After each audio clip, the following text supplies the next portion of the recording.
L'édito éco avec Nicolas Bauzou, avec un autre sujet qui risque de nous préoccuper au début de l'année prochaine. Nicolas, je parlais des prix du gaz et de l'électricité. Oui, absolument. Quand on regarde là aujourd'hui les prix du gaz, on est à 75 € le mégawattheure, c'est 400 € pour l'électricité. Ce sont des chiffres qui sont simplement déments. Alors, ça a trois implications. Première implication, ça alimente l'inflation. Je rappelle qu'on était à 3,5% d'inflation en novembre, 20% rien que pour l'énergie. Alors évidemment, c'est pas bon pour le pouvoir d'achat. Deuxième implication, c'est pour la trésorerie des entreprises. Les entreprises françaises, elles achètent évidemment beaucoup d'électricité et ça dégrade leur capacité à investir. Et puis, troisième implication, c'est le coût pour l'État.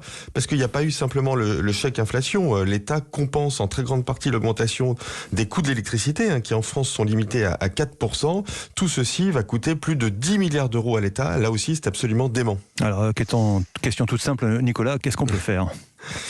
Alors c'est pas simple comme affaire. Il est difficile de passer par les revenus parce qu'on va pas faire un chèque inflation aux Français tous les mois, ça coûte très cher. C'est très difficile de bloquer complètement les prix. Alors je l'ai dit, on le fait un petit peu pour l'électricité, mais le prix il envoie un signal, le signal d'une offre qui est insuffisante et une demande qui est très forte. C'est très difficile de convaincre la Russie d'augmenter sa production de gaz, vu la situation géopolitique entre la Russie et l'Occident aujourd'hui.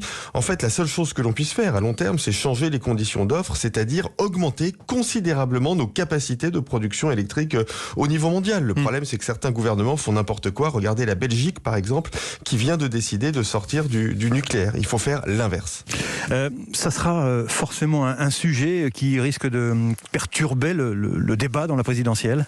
Écoutez Lionel, j'aimerais que ça le soit d'une certaine façon. Le sujet, il est double. D'abord, l'impact sur le pouvoir d'achat, j'en ai parlé. Et puis, deuxièmement, l'impact sur la sécurité de nos approvisionnements en électricité. Je voudrais quand même rappeler que des coupures d'électricité, l'impact, il est bien pire qu'une pandémie. Et quand j'entendais Barbara Pompili, la ministre de la Transition énergétique, nous dire qu'on n'aurait pas de blackout général cet hiver, je dois vous avouer que ça ne m'a pas complètement rassuré. Mais ce sujet, c'est vrai qu'aujourd'hui, on n'en parle pas beaucoup. On ne parle pas assez de la relance de la production électrique.